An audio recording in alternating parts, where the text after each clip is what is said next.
நம்ம குழுவோட இந்த சாதம் யாத்திரையில் முதல் நாள் நம்ம டெல்லியிலிருந்து புறப்பட்டு ஹரித்வார் வழியாக ரிஷிகேஷில் உள்ள திரிவேணிகட் பகுதியில் கங்கா ஆரத்தி நிகழ்ச்சி பார்த்தோம். 2வது நாள் இமயமலையின் வாசல்னு அழைக்கக்கூடிய ரிஷிகேஷிலிருந்து யமுனோத்ரி வரை போகக்கூடிய நம்ம பயணம் ஹனுமன் செட்டியில் அன்றைக்கி இரவு தங்குறது வரைக்கும் பார்த்தோம். 3வது நாள் ஹனுமன் செட்டியிலேருந்து ஜானகி செட்டி வரைக்கும் சென்ற நாம அங்கிருந்து நடைப்பயணமாக யமுனோத்ரிக்கு போய் சூரிய புதல்வியான யமுனையை நம்ம அவள் பிறந்த இடத்திலேயே தரிசித்த வீடியோ பார்த்தோம். 4வது நாள் யமுனோத்ரியிலிருந்து புறப்பட்ட நாம சில முக்கிய நகரங்கள் வழியாக கங்கோத்ரி வரைக்கும் பயணம் செஞ்சு யம தர்மரின் சகோதரியான கங்கையின் ஒரு பாதியான பாகிரதியை கங்கோத்ரியில தரிசனம். அன்றே கங்கோத்ரியிலிருந்து கேதார்நாத் வரை கிளம்பிய நம்ம குழு அன்று இரவு உத்தரகாசியில் தங்கினோங்க. 5ஆம் நாள் உத்தரகாசியிலிருந்து கேதார்நாத் வரை 220 கிலோமீட்டர் பயணத்தை கான்சாலி மற்றும் குப்தகாசி வழியாக பயணித்து தற்பொழுது சீதாப்பூர்ல இருக்கோம். நாம இதுவரை எங்க குழு சென்று இந்த சார்த்தம் வீடியோக்களை பார்க்காதவங்க இப்ப தெரியக்கூடிய இந்த பேஜில் வலதுபுற மூலையில் உள்ள இந்த ஐ பட்டனை அழுத்தி அந்த பிளேலிஸ்ட்ல இருந்து வீடியோக்களை தேர்ந்தெடுத்து பார்த்து மகிழுங்க. எங்க வீடியோ உங்களுக்கு பிடிச்சிருந்தா ஒரு லைக் பண்ணுங்க, குறைஞ்சபட்சம் ஒரு ஷேராவது பண்ணுங்க, கண்டிப்பா சப்ஸ்கிரைப் பண்ணுங்க, முடிஞ்சா கமெண்ட் பண்ணுங்க.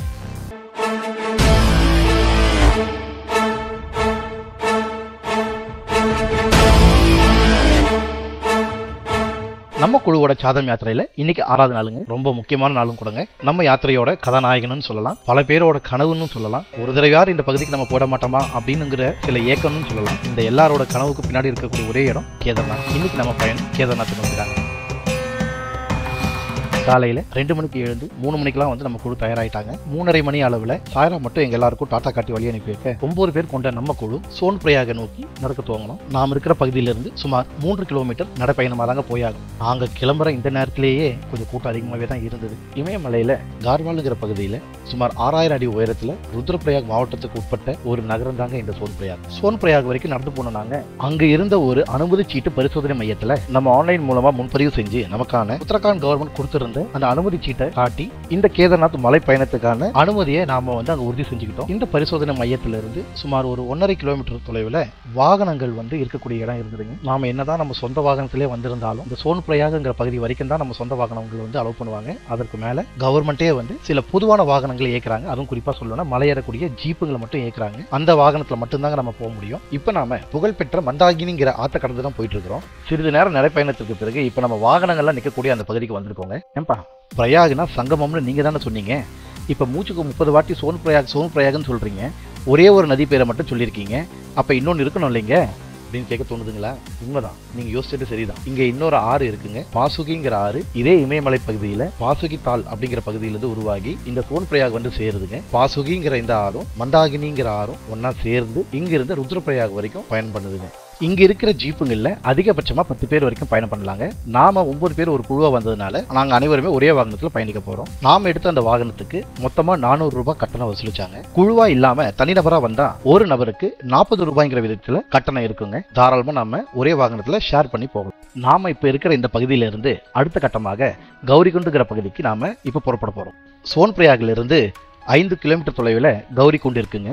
ஒரு 20 நிமிட பயணம் தாங்க இது. நாம இப்ப கௌரிகுண்டுல இருக்கோம். கேதார்நாத் மலையேற்ற பயணத்துக்கு போகக்கூடியவங்க யாராக இருந்தாலும் கண்டிப்பா இந்த கௌரிகுண்டு வந்து தாங்க போயாகணும். உத்தரப்பிரயாக் மாவட்டத்துக்கு உட்பட்டு இமயமலையின் கார்வால் பகுதியில் 6500 அடி உயரத்தில் மந்தாகினி நதிக்கரை ஓரமா இருக்கின்ற ஒரு சின்ன நகரம் தாங்க இந்த கௌரிகுண்ட். பார்வதியின் அம்சமான கௌரி தேவிக்கு இங்க ஒரு கோயில் இருக்குங்க. இந்த கோயிலை ஒட்ட மாதிரி 2 குளங்கள் இருக்குங்க. ஒரு குளம் வெந்நீரும், இன்னொரு குளம் குளிர்ந்த நீரும் இருக்குங்க. குளிர்ந்த நீரானது மந்தாகினி நதியிலிருந்து இந்த கோயில் வழியாக செல்லக்கூடிய அந்த நீர் வந்து இந்த குளத்துல வந்து நிரம்பி வெளியே போகுதுங்க. இயற்கையாகவே ஒரு வெந்நீர் ஊற்று இருக்குங்க. இந்த வெந்நீர் ஊற்றிலிருந்து வரக்கூடிய நீரானது அந்த குளத்தில் நிரம்பி இறுதியில் அருகில் உள்ள மந்தாகினி ஆற்றிலேயே போய் சேர்கிறது. நாம இப்ப கௌரிகுண்ட்ல இருந்து நடக்க ஆரம்பிச்சிட்டோங்க. கேதார்நாத் புனித பயணத்தை மேற்கொள்றவங்க பெரும்பாலும் இந்த கௌரிகுண்ட்ல இருக்கிற இந்த 2 குளத்துல வந்து முதல்ல குளிச்சுட்டு கௌரி தேவியை வணங்கிட்டு அதுக்கப்புறம் தாங்க கேதார்நாத்துக்கான பயணத்தை துவங்குவாங்க. கேதார்நாத் யாத்திரையை நம்ம ஆரம்பிக்கிறதுக்கு முன்னாடியே நாம ஒரு சில தெளிவான முடிவுகள் எடுத்தாங்க. நாம நடந்துதான் போக போறோமா, இல்ல குதிரை மூலமா போகலாமா, இல்ல பல்லக்குகள் மூலம் போலாமான்னு சொல்லி முதல்ல முடிவெடுத்திருந்தாங்க. ஆரம்பத்திலே முடிவெடுக்கிறது ரொம்ப நல்லதுங்க. ஏன்னா பாதி தூரம் போன பிறகு நம்மால் நடக்க முடியாம போனாலும் இல்ல உடல்நிலை பாதிக்கப்பட்டாலும் பெரும் சிக்கலா போயிடுங்க. ஏன்னா மீட்பு குழு உடனே நம்ம இடத்துக்கு வந்து நம்மளை மீட்கிறதுங்கிறது அவ்வளவு சாதாரண விஷயம் இல்லை. நாம போகக்கூடிய இந்த யாத்திரையும் தடைப்படுங்க. அதனால நம்மளால என்ன முடியுங்கிறது முதல்ல யோசிச்சுக்கோங்க. யோசிச்சுட்டு அதுக்கு தகுந்த மாதிரி முடிவு எடுத்து செயல்படுங்க. இப்ப நாம கௌரிகுண்ட்ல இருக்கக்கூடிய கேதார்நாத் மலை கோயிலுக்கான நுழைவாயில் பகுதியில் இருக்கோம். இங்கிருந்து தான் நம்மளோட பயணம் இப்போ துவங்க போகுதுங்க. இப்போ மணி சரியா 6:15. கேதார்நாத் மலைக்கான நடைப்பயணத்தை நாம் இங்கிருந்து துவங்குறோம். நம்ம குழு சமீபத்தில் யமுனோத்ரி மலை ஏறின அனுபவத்தில் நம்ம குழு உறுப்பினர்கள் மொத்தம் 9 பேர்ல 5 பேர் குதிரையிலையும் 4 பேர் நடந்தும் போகலான்னு சொல்லி முடிவு பண்ணோங்க. நாம கௌரி குண்டில் இறங்கினதுல இருந்தே குதிரையில சவாரி செய்யறீங்களான்னு கேட்டு பல பேரும், பழுக்குகள் வேண்டுமான்னு கேட்டு பல பேரும் நம்மள அணுகுனாங்க. நாம அதுல ஒருத்தர் தேர்ந்தெடுத்து எங்க குழு உறுப்பினர்கள் 5 பேரையும் குதிரையில ஏற்ற புக் பண்ணிட்டோம். நாங்க தேர்ந்தெடுத்த குதிரைகளுக்கான கட்டணம் பார்த்தீங்கன்னா ஒரு நபருக்கு 1500 ரூபாய் கேட்டாங்க. அரசே இந்த விலை நிர்ணயம் பண்ணிட்டு இருக்கு. குறைஞ்சபட்சம் 1000 இருந்து ஆள் எடைக்கு தகுந்த மாதிரி ஒரு 2000 3000 வரைக்கும் கூட வாங்குறாங்க. குதிரை சவாரி எனக்கு பயமா இருக்கு அப்படின்னு நினைக்கிறவங்க பல்லக்கில் போகலாங்க. பல்லக்கில் குறைஞ்சபட்சம் பார்த்தீங்கன்னா 5000 இருந்து 8000 வரைக்கும் கூட ஒரு வழி பயண கட்டணமும் வாங்குறாங்க. குதிரை மூலமா மலை ஏறலாம்னு சொல்லி நீங்க முடிவு எடுத்திருந்தாலும் நுழைவாயிலிருந்து கொஞ்சம் தூரம் நம்ம நடந்து போனோம்னா குதிரைங்க ஸ்டாண்ட் இருக்குங்க. இந்த ஸ்டாண்ட்ல இருந்தா நம்ம குதிரை சவாரி செய்ய ஆரம்பிப்போம். நாம இப்ப இருக்கிற இந்த பகுதியிலிருந்து சுமார் 5000 அடி உயரத்திலையும் 16 கிலோமீட்டர் பயணிச்சு நாம பார்க்குற இந்த பகுதியை போய் சேர போறோம். நம்மளோட இலக்கை நம்ம கண்டுக்கு தெரிந்து பாருங்க. அந்த பனிபோர்த்திய மலைப்பகுதிகளுக்கு நடுவே தான் கேதாரீஸ்வரர் நமக்கு காட்சி கொடுப்பதற்காக காத்துக் கொண்டிருக்கின்றார். நாம் இப்ப கடந்து வந்த நுழைவாயிலிருந்து மொத்தம் 4 பகுதிகளை வந்து நம்ம கடந்து போனோங்க. அப்புறம் நாம கேதார்நாத் கோயிலை போய் அடைய முடியும். கௌரி குண்ட்ல இருந்து முதல்ல 4 கிலோமீட்டர் தொலைவில் இருக்கின்ற பைரவன் செட்டி இல்லைன்னா ஜங்கிள் செட்டி அப்படிங்கிற பகுதிக்கு முதல்ல போகணுங்க. அங்கிருந்து 3 கிலோமீட்டர் தொலைவில் உள்ள பீம்பாலி அப்படிங்கிற பகுதிக்கும், அங்கிருந்து 4 கிலோமீட்டர் தொலைவில் உள்ள லின்சவுலி அப்படிங்கிற பகுதிக்கும், பிறகு லின்சவுலியில இருந்து மேலும் 4 கிலோமீட்டர் நம்ம நடந்தோம் கேதார்நாத்துக்கான பேஸ் கேம்ப் வந்துருங்க. நாம இன்னைக்கு இரவு கேதார்நாத் மலையிலேயே இந்த பகுதியில் இருக்கிற டென்ட்ல தாங்க நம்ம தங்க போறோம். அந்த பேஸ் கேம்ப்ல இருந்து 1 கிலோமீட்டர் தொலைவில் நம்ம கேதார்நாத் கோயில் போகலாம். நேற்றே நம்ம தம்பி சாய்ராம் கேதார்நாத்ல நாம எங்க நைட்டு தங்க போறோங்கிறதுக்கான தகவல் மொத்தம் நம்ம கிட்ட சொல்லிட்டாருங்க. முதல்ல நம்ம பேஸ் கேம்ப் வரைக்கும் போக போறோம். போய் அங்கிருந்து பிறகு தரிசனத்துக்கு கிளம்பி போவோம். இந்த கேதார்நாத் யாத்திரையை தொடர விரும்புறவங்க குறைஞ்சபட்சம் ஒரு சில முக்கியமான விஷயங்களை தெரிஞ்சுக்கணுங்க. நாம இந்த யாத்திரையை முதல்ல போகலான்னு முடிவு பண்ணிட்டோம். ஒரு நல்ல மருத்துவரை அணுகி நம்மளுக்கான உடல் பரிசோதனை செஞ்சுக்கிறது நல்லதுங்க. அதுலயும் குறிப்பா லோ பிபி ஹை பிபி இருக்கிறவங்க கண்டிப்பா பண்ணிக்கணுங்க. ஹை பிபி இருக்கிறவங்க தகுந்த மாத்திரைகளை கொண்டு வரது நல்லதுங்க. லோ பிபி இருக்கிறவங்க முடிந்த அளவுக்கு இந்த யாத்திரையை தவிர்க்கிறது நல்லதுங்க. அப்படி இல்லைன்னா அவங்க வந்து இந்த குதிரை மூலமாவோ இல்ல பல்லக்கு மூலமாவோ பயணிக்கிறத பத்தி யோசிக்கலாம். அரசாங்கமே காலையில 4 மணில இருந்து மதியம் 2 மணி வரைக்கும் மட்டும்தான் மலை ஏறுவதற்கான அனுமதி கொடுத்திருக்காங்க. நம்ம இந்த டைமுக்குள்ளேயே வந்து நம்ம மலை ஏறி முடிக்கிறதுக்கு தயாரா இருக்கணுங்க. நம்மளால இந்த நேரத்துக்குள்ள ஏற முடியுங்கிற நம்பிக்கை இருந்தா மட்டும் நடந்து வாங்க. இல்லங்கிறவங்க குதிரையிலோ இல்ல பல்லக்கிலோ பயணம் செய்யறது நல்லது. நடந்து போறவங்களுக்கு குறைஞ்சபட்சம் 8 இருந்து 10 மணி நேரம் வரைக்கும் எடுத்துக்கோங்க. இதே பல்லக்குல போறவங்க குறைஞ்சபட்சம் 3 மணில இருந்து 5 மணி நேரத்திலே வந்து பேஸ் கேம்ப் போய் சேர்ந்துடலாம். கொஞ்சம் ட்ரை ஃப்ரூட்ஸும் தண்ணியும் கையில இருக்கிறது நல்லதுங்க. கௌரிக்குண்ட்ல இந்த யாத்திரையை நம்ம தொடங்கி நடந்து வரும்பொழுது நம்ம உடல்நிலை நல்லா ஒத்துழைப்பு கொடுத்தாலும் மலை ஏற ஏற ஒருவேளை நம்மளுக்கான உடல்நிலை பாதிக்கப்பட்டதுன்னா போற வழியில 4 இடத்துலயும் கேம்ப் ஹவுஸுங்க இருக்குங்க. நம்ம அங்க நம்மளுக்கு தேவையான தங்கும் வசதியும் இருக்குங்க. நம்மளுக்கு தேவையான மருத்துவ வசதியும் அங்க இருக்குங்க. முதலாவது கேம்ப் ஹவுஸ் ஜங்கிள் செட்டிங்கிற பகுதியிலையும், 2வது பீம்பாலிங்கிற பகுதியிலும், 3வது லின்சவுலிங்கிற பகுதியிலும், 4வது மேல இருக்கக்கூடிய அந்த கேதார்நாத் கேம்ப்லயும் இருக்குங்க. கேம்ப்ல இருக்கக்கூடிய மருத்துவ வசதியையும் தங்கும் வசதியும் பயன்படுத்திக்கலாங்க. நடந்தே தான் நம்ம மலையேற போறோம்னு சொல்லி முடிவு பண்ணிட்டீங்கன்னா முடிஞ்ச அளவுக்கு தேவையில்லாத பொருட்களை கொண்டு போகாம இருக்கிறது நல்லதுங்க. நமக்கு தேவையான பொருட்கள்ல குறிப்பிடத்தக்க சில பொருட்கள் என்னன்னு பார்த்தீங்கன்னா முக்கியமா ஜெர்கின் வேணும், தெர்மல் வேருங்க வேணும், ரெயின் கோட்டு, ஒரு கொடை, ஒரு சின்ன டார்ச் லைட்டாவது வேணும். கண்டிப்பா மலை ஏற ஏற காலநிலை மாற்றங்கள் இருக்குங்க. நமக்கு என்ன தேவைப்படுதோ அந்த பொருட்களையும் கையோட கொண்டு போறது நல்லதுங்க. மலை ஏறும் பொழுது எந்த விதமான பிரச்சனைகளும் காலுக்கு ஏற்படாமல் இருக்கிறதுக்காக முடிஞ்சா ஷூ போட்டு போறது நல்லதுங்க. சிலருக்கு மலை ஏறும் பொழுது மூச்சு திணறல் போன்ற சில பிரச்சனைகள் ஏற்படுறதுக்கான வாய்ப்பும் இருக்குதுங்க. அப்படி உங்களுக்கு மூச்சு திணறும் அப்படின்னு சொல்லி கொஞ்சம் யோசிச்சீங்கன்னா கௌரிக்குண்ட்ல இருந்து வரும்பொழுது சின்ன சின்ன ஆக்சிஜன் சிலிண்டர்ஸ் எல்லாம் விற்பாங்க. நீங்க அதை எதுக்கும் பாதுகாப்பா வாங்கிட்டு வர்றது நல்லது. முன்னெச்சரிக்கையா இருக்கிறது ஒன்றும் தப்பு இல்லைங்க. நீங்க தாராளமா வாங்கி கையில கூட வச்சுக்கலாம். 16 கிலோமீட்டர் கொண்ட இந்த கேதார்நாத் மலையேற்ற பயணத்துல நாம இப்ப ஏறக்குறைய 10 கிலோமீட்டர் கடந்துட்டோங்க. ஜங்கிள் செட்டி மற்றும் பீம்பாலி இந்த பகுதியில் கடந்து இப்ப நம்ம லின்சவுலிக்கு மிக அருகில் இருக்கிறோம். இதுவரை நாம வந்து இந்த 10 கிலோமீட்டரும் ஒரு பெரிய சாதன பயணமா இருந்தாலும் இதற்கு மேல போகக்கூடிய அந்த 6 கிலோமீட்டர் ஒரு பெரிய சாகச பயணமாவே இருக்குங்க. இப்ப நாம லின்சவுலிங்கிற பகுதிக்கு வந்துட்டோம். இங்கிருந்து இன்னும் நாம 4 கிலோமீட்டர் பயணம் செய்யணுங்க. களைப்பு தெரியாம இருக்க வாங்க கொஞ்சம் கதை பேசிக்கிட்டே போவோம். நாம இப்ப எம்பெருமான் ஈசனை நோக்கி தீரா காதலுடன் பயணித்துக் கொண்டிருக்கின்றோம். ஆனா நமக்கு முன்னாடியே ஒருத்தங்க ரொம்ப தீவிரமா காதலிச்சிருக்காங்க. அந்த கதையை பத்தி கொஞ்சம் பேசுவோமா? சிவபெருமானை மணந்தே தீர வேண்டும் என்று பார்வதியின் ஒரு அம்சமான கௌரி பல யுகங்களாக தவம் இருந்து வந்தார். தேவியின் தவத்தை ஏற்றுக்கொண்ட சிவபெருமான் பார்வதியின் அம்சமான கௌரியை மணப்பதாக ஏற்றுக்கொண்டார். மேலும் எம்பெருமானை கரம் பிடித்த பார்வதி தேவி சிவன் இல்லையேன் சக்தி இல்லை, சக்தி இல்லையேன் சிவன் இல்லை என்ற கோட்பாட்டை பிரிங்கி முனிவர் உணர்த்த முயன்றதும் உலகையே ஆள்பவன் ஈசன் என்றாலும் தன் கணவன் ஆயுளுடன் நன்றாக இருக்க வேண்டும் என்பதற்காக தேவி கௌரி தன் கணவரின் நலனுக்காக விரதம் இருந்து இரு ஒரு நிமிஷம் இரு, இந்த கதையெல்லாம் எங்களுக்கே தெரியுமேப்பா, நீ வேற கதை விடுறியா அப்படின்னு நீங்க கேட்கறது எனக்கும் புரியுதுங்க. நான் இங்க கதை சொல்ல வரல. ஆனா ஆனா கதை நடந்த இடத்த பத்தி சொல்ல வந்தேன். இந்த கதைகளை மையமா வச்சுதான் ஐப்பசி மாசம் அமாவாசை அன்று நம்ம தென்னிந்திய பகுதியில, அதுவும் குறிப்பா தமிழ்நாட்டுல கேதார கௌரி விரதம்ங்கிற நோன்பை கடைபிடிக்கிறாங்க. மேலும் முழு முதற் கடவுள்னு வழங்கப்படுற விநாயகர் தனக்கான யானை முகத்தை பெற்றார். இந்த அனைத்து நிகழ்வுகளுமே நாம இப்ப கடந்து வந்த இந்த கௌரிகுண்ட் பகுதியிலேயே நடைபெற்று என்பது குறிப்பிடத்தக்கது என்று புராண கதைகள் மூலமாக நம்ம தெரிஞ்சுக்கலாங்க. நம்ம எல்லாருக்குமே பொதுவா ஐஸ்னாலே ரொம்ப பிடிக்கும். நாமெல்லாம் பெரும்பாலும் மழையில ஐஸ் கட்டி வந்தாலே சந்தோஷப்படுவோம். இங்க ஒரு மலையே ஐஸ் கட்டியா இருக்குதுங்க. பாருங்களேன், இந்த பனிமலையில நடக்கும் பொழுது உண்மையிலே பஞ்சுமல் நடந்த மாதிரி இருந்துருங்க. அவ்வளவு ஒரு மிருதுவான ஒரு உணர்வுங்க. இந்த பனியை கையில எடுக்கும் பொழுது கூட எந்த விதமான பெரிய குளிர்ச்சியெல்லாம் தெரியலைங்க. ரொம்ப அற்புதமா இருந்தது. நீங்க யாராவது நேர்ல போகக்கூடிய ஒரு வாய்ப்பு கிடைச்சு போனீங்கன்னா இந்த இயற்கையின் அழகை தொட்டு பார்த்து ரசிச்சுட்டு வாங்க. என்னதான் நம்ம சிம்லா, குழு, மணாலின்னு போன்ற பல பனி பிரதேசத்துக்கு போயிருந்தாலும் இந்த இடத்துக்கு ஒரு தனி முக்கியத்துவம் உண்டுங்க. ஏன்னா நாம இருக்கிறது இமயமலைங்க. நான் முன்பே சொன்ன மாதிரி இந்த பனிக்கட்டிகளை கையில் எடுக்கும் பொழுது நம்மளுக்கு எந்த ஒரு பெரிய குளிர்ச்சியும் தெரியலைங்க. ஆனா இதே பனிக்கட்டிகளை நம்ம கையில இருந்து உருகி நீரமாகும் பொழுது அந்த குளிர்ச்சி நம்மளால தாங்கவே முடியலைங்க. கையே விரைக்கிற மாதிரி ஆயிடுச்சுங்க. அந்த அளவுக்கு ஒரு கடுமையான குளிர்ச்சி. ஏன்பா இந்த வயசுல ஐஸ்ல என்னப்பா ஆட்டம், கிளம்பி வாங்கப்பா கோயிலுக்கு நேரமாகுது அப்படின்னு நீங்க கூப்பிடுறது நல்லாவே கேக்குதுங்க. கூடவே இன்னொன்னும் சேர்ந்து கேக்குது, ஆஹா நாம அந்த இடத்துல இல்லையே அப்படின்னு. உங்களை நாங்க காக்க வைக்க விரும்பலைங்க. நான் கீழே இறங்கி வர இருக்கு. இயற்கை தாயின் இந்த அற்புதமான படைப்பும் பேரழகுதாங்க. திருப்பூர் பக்கம் எல்லாம் பனியா இருக்குதுங்க. திருப்பூர் பக்கம் எல்லாம் கண்குள்ளா அழகா இருக்குதுங்க. ஒவ்வொரு முறையும் உங்ககிட்ட இது அவ்வளோ அழகா இருக்கு அப்படின்னு சொல்றதுக்கு கொஞ்சம் கூச்சமாக கூட இருக்குங்க. ஏன்னா அவ்வளோ விஷயங்களும் இங்க அழகாவே இருக்குங்க.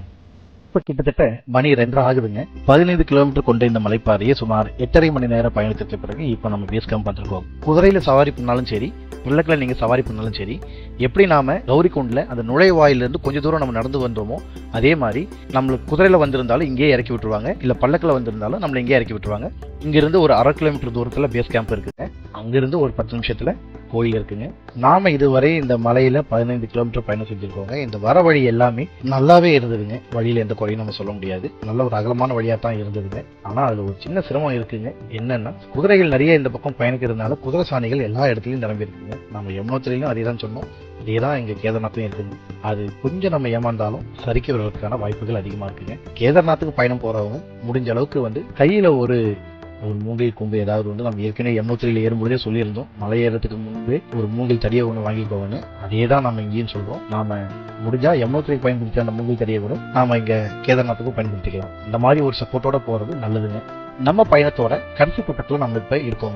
மலைப்பாதை வழியாக நடைப்பயணமாக வந்த நமக்கு களைப்பும் சோர்வும் ஒரு பக்கம் இருக்க இந்த பெயர் பலகையானது நம்ம இன்முகத்தோடு வரவேற்கிறது. குதிரையில சவாரி செஞ்சு பேஸ் கேம்ப் வரைக்கும் போன நம்மளோட 5 பேர் கொண்ட அந்த குழு காலையில 10 மணி அளவெல்லாம் கேதார்நாத் போய் சேர்ந்துட்டாங்க. நாமும் நம்ம பேஸ் கேம்ப்ல நம்ம டென்ட் நோக்கி தான் போயிட்டு இருக்கோங்க. இந்த பேஸ் கேம்ப் இருக்கிற பகுதியில தான் ஹெலிபேடும் இருக்குங்க.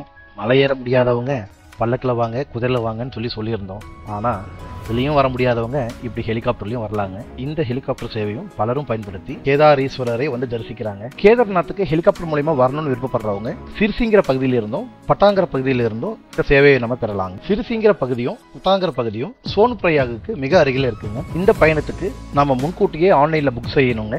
ஹெலிகாப்டர்ல வர்றதுக்கு ஒரு நபருக்கு குறைந்தபட்சமாக 7,500 ரூபாய் வரைக்கும் பயண கட்டணம் இருக்குங்க. இந்த பயண கட்டணமானது இருவழிக்கான பயண கட்டணமாக இருக்குங்க. மேலும் இந்த பயண கட்டணம் மாறுதலுக்கு உட்பட்டது. ஹெலிகாப்டருக்கான முன்பதிவு செய்யறதுக்கு முன்னாடியே நம்ம கோயில்ல தரிசனத்துக்கான முன்பதிவு முதல்ல செஞ்சிருந்தோங்க. இப்போதான் ஹெலிகாப்டருக்கான டிக்கெட்டுங்க கன்ஃபார்ம் ஆகுங்க. சிர்சி மற்றும் பட்டா பகுதியில இருந்து நம்ம கேதார்நாத்துக்கு அதிகபட்சமா 10 நிமிஷத்துல நம்ம பயணம் மேற்கொள்ளலாங்க.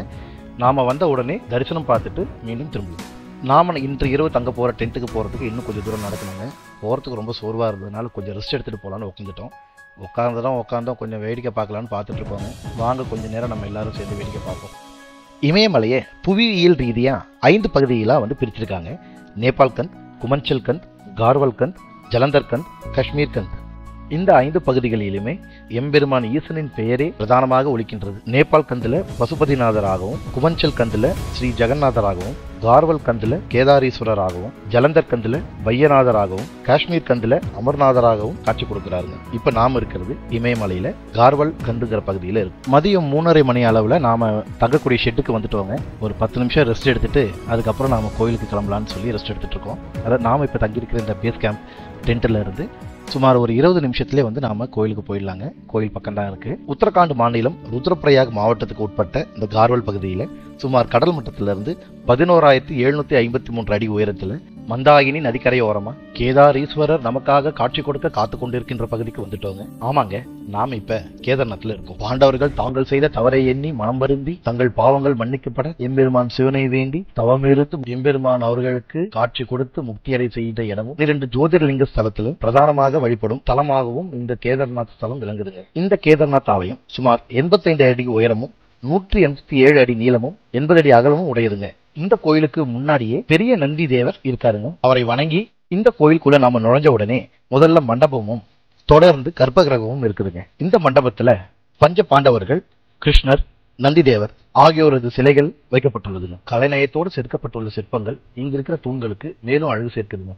இந்த மண்டபத்திற்கு மையமா நந்தி தேவர் கேதாரீஸ்வரரை பார்த்த மாதிரி இருப்பாருங்க. கர்ப்பகிரக வாயிலில் இருபுறமும் துவார பாலகர்கள் இருக்க மைய மண்டபத்திலிருந்து நாம கர்ப்பகிரகத்தை பார்க்க முடியுங்க. எம்பெருமான் ஈசன் நமக்கு கேதாரீஸ்வரரா காட்சி கொடுக்கிறாருங்க. இந்த கோயிலுக்கு வெளிப்புறமா வீரபத்ரர், வைரவர், விநாயகர், ஆஞ்சநேயர், மகாவிஷ்ணு, கார்த்திகேயர், அர்த்தநாரீஸ்வரர் மற்றும் பரிவார மூர்த்திகளின் சன்னதிகளும் இருக்குதுங்க. ஆதிகுரு சங்கராச்சாரியார் அவர்களின் நினைவிடமும் இங்க இருக்குதுங்க. இந்த கோயில் பாண்டவர்களால கட்டப்பட்டது என்று புராண கதைகள் மூலமாக நமக்கு தெரிய வந்தாலும் 10ஆம் நூற்றாண்டு அளவில் ஆதிகுரு சங்கராச்சாரியார் அவர்களால் இந்த ஸ்தலங்கள் வழிபடப்பட்டு தற்பொழுது வரை வழிபாட்டில் இருக்கின்றது. இந்த கோயில் ஒவ்வொரு வருஷமும் அக்ஷய திருதி அன்னைக்கு, அதாவது மே 10 இருந்து 14ஆம் தேதிக்குள்ள நடத்திருக்கப்பட்டு பொதுமக்கள் வழிபட அனுமதிக்கப்படும். மீண்டும் ஐப்பசி மாசம் அமாவாசை அன்று, அதாவது நாமெல்லாம் தீபாவளி கொண்டாடுறோம் பாத்தீங்களா, அன்னைக்கு தரிசனங்கள் முடிக்கப்பட்டு நடை சாற்றப்படும். தினமும் காலை 4 மணி அளவில் கோயில் நடை திறக்கப்பட்டு நைவேத்தியம் படைக்கப்பட்டு பொதுமக்கள் தரிசனத்திற்காக அனுமதிக்கப்படுவார்கள். காலை 6 மணி அளவில் மகா ஆரத்தியும், மதியம் 3 மணி அளவில் பொதுமக்களுக்கான தரிசனம் நிறுத்தப்பட்டு கோயில் நடை சாத்தப்படும். மீண்டும் 4 மணிக்கு கோயில் நடை திறக்கப்பட்டு நைவேத்தியம் படைக்கப்பட்டு தரிசனத்திற்காக பொதுமக்கள் அனுமதிக்கப்படுவார்கள். 5 மணிக்கு நாகம், திரிசூலம், உடுக்கை ஆகியவை சூழ வெள்ளி கவசத்தில் வண்ண மலர்களால் அலங்கரிக்கப்பட்ட எம்பெருமான் கேதாரீஸ்வரர் காட்சி கொடுக்கிறார். இரவு 7:30 மணி அளவில் மகா ஆரத்தியும், இரவு 10 மணி அளவில் பொதுமக்கள் தரிசனம் நிறுத்தப்பட்டு கோயில் நடை மூடப்படும். இந்த கோயில்ல ஒரு சிறப்பான வழிபாடு முறை ஒன்று இருக்குங்க. தினமும் அதிகாலை 2 மணி அளவுல இங்க இருக்கிற மூலவருக்கு நாமே நமது கைகளால் நீர், நெய் மற்றும் மலர்களால் அபிஷேகம் செய்யக்கூடிய வாய்ப்பு நமக்கு கொடுக்கப்பட்டுள்ளதுங்க. கோயில் தரிசனம் முடிச்சிட்டு வெளியே வர வழிக்கு எதிரில் ஒரு ஆபீஸ் இருக்குங்க. அந்த ஆபீஸ்ல 11 மணி அளவுல காலையில சிறப்பு தரிசன டிக்கெட்கள் வழங்கப்படும். இந்த டிக்கெட்டின் விலை 5500 ரூபாய். இதுக்கு 5 நபர்கள் அனுமதிக்கப்படுவார்கள். நீங்க ஒரு குழுவா போயிருந்தீங்கன்னா இந்த வாய்ப்பை நீங்க பயன்படுத்தி எம்பெருமான் கேதாரீஸ்வரருக்கு அபிஷேகம் செய்து மனம் குளிரலாம். ஒருவேளை குழுவா போகாம தனியா போயிருந்தீங்கன்னா வருத்தப்படாதீங்க. உங்களை மாதிரியே அங்க நிறைய குழுவா வர முடியாதவங்க இருப்பாங்க. அவங்களோட நீங்க ஒரு குழுவா சேர்ந்து சிறப்பு தரிசன டிக்கெட்டை வாங்கி எம்பெருமான் கேதாரீஸ்வரரை மனம் குளிர அபிஷேகம் செய்து மனம் மகிழலாம். ஒரு பின் குறிப்புங்க, ஒரு நாளைக்கு 500 பேருக்கு மட்டுமே இந்த சிறப்பு தரிசன டிக்கெட் வழங்கப்படும். இந்த ஸ்தலம் தென் திசையை பார்த்த மாதிரி இருக்குங்க. இதே தென் திசையில கேதார்நாத்தில் உள்ள இந்த கோயிலையும் சுற்றி இருக்கின்ற மலைப்பகுதியும் காக்கின்ற காவல் தெய்வமாக காலபைரவரும் காளி தேவியும் இருப்பதாக நம்பப்படுகிறது. இப்ப நம்ம பார்த்துட்டு இருக்கிற இந்த இடத்துல இந்த விளக்கெல்லாம் எரிஞ்சு போயிட்டு ஒரு மலை உச்சியில் நிக்குது பாத்தீங்களா, அந்த இடத்துல தாங்க காலபைரவருக்கான கோயில் இருக்கு. கேதார்நாத் கோயில் இருக்கிற இடத்துல இருந்து சுமார் 800 அடி உயரத்திலையும் 1 கிலோமீட்டர் தொலைவிலும் இந்த காலபைரவருக்கான கோயில் இருக்குதுங்க. நாம கேதார்நாத் வர வழியில காளிமாதா கோயில் இருக்கிறத பத்தி நம்ம ஏற்கனவே நம்ம சொல்லியிருந்தோம். அந்த காளிமாதா கோயில்ல ரத்த பீஜிங்கிற அரக்கனை வதம் செஞ்சுட்டு உக்கிரமான நிலையில இருந்த காளி தேவியானவங்க மண்ணுக்குள்ள புகஞ்சா நம்ம சொல்லியிருந்தோம். அந்த மண்ணுக்குள்ள புகஞ்ச கதையில உடலோட மேல் பகுதி வரைக்கும் இந்த கேதார்நாத் பகுதியிலும், உடலுக்கு கீழ் பகுதி வரைக்கும் காளிமாதா கோயில் அந்த பகுதியிலும் மறைஞ்சதா சில புராண கதைகள் மூலமா தெரிஞ்சுக்கலாம். மேலும் இந்த திருத்தலத்துலதான் காளி தேவியானவங்க தன் சகோதரிகளான லட்சுமியுடனும் சரஸ்வதியுடனும் சேர்ந்து காட்சி கொடுக்கின்றார். நம்ம குழு சரியா மாலை 4 மணி அளவுல நமது டென்ட்ல இருந்து கோயிலுக்கு வந்தோங்க. வரும்பொழுதே நீண்ட வரிசை இருந்திருக்கு. நாமளும் வரிசையில இருந்து எம்பெருமான் கேதாரீஸ்வரின் தரிசனத்துக்கு பிறகு மற்ற சன்னதிகளுக்கும் போய் நாம வழிபாடு செஞ்சோம். கோயிலுக்கு வர வழியில கோயில் நிர்வாகத்துக்கு சொந்தமான சில தங்கும் விடுதிகளை நம்மளால பார்க்க முடியுதுங்க. நிறைய தனியார் தங்கும் விடுதிகளும் இருக்குங்க. நிறைய தற்காலிக டென்ட்டுகளும் அமைச்சிருக்காங்க. நமக்கு எங்க தங்கணும்னு தோணுதோ, எது நமக்கு சரி சௌரியப்பட்டு வருதோ நாம அந்த இடத்துல தெரிஞ்சுக்கலாங்க. தற்காலிகமான டென்ட்ல குறைந்தபட்சம் ஒரு இரவுக்கு 500 ரூபாய் முதல் அதிகபட்சமாக 5000 ரூபாய் வரை கட்டணமாக வசூலிக்கப்படுகிறது. நாங்க முன்னதாகவே சொன்ன மாதிரி சிறப்பு வழிபாட்டிற்கான இந்த தரிசன டிக்கெட்டை எங்க குழுவும் வாங்கியிருந்தோம். அதனால நாளை காலையில 2 மணி அளவு எங்களுக்கு அபிஷேகம் செய்யக்கூடிய ஒரு வாய்ப்பு கிடைச்சிருக்கு.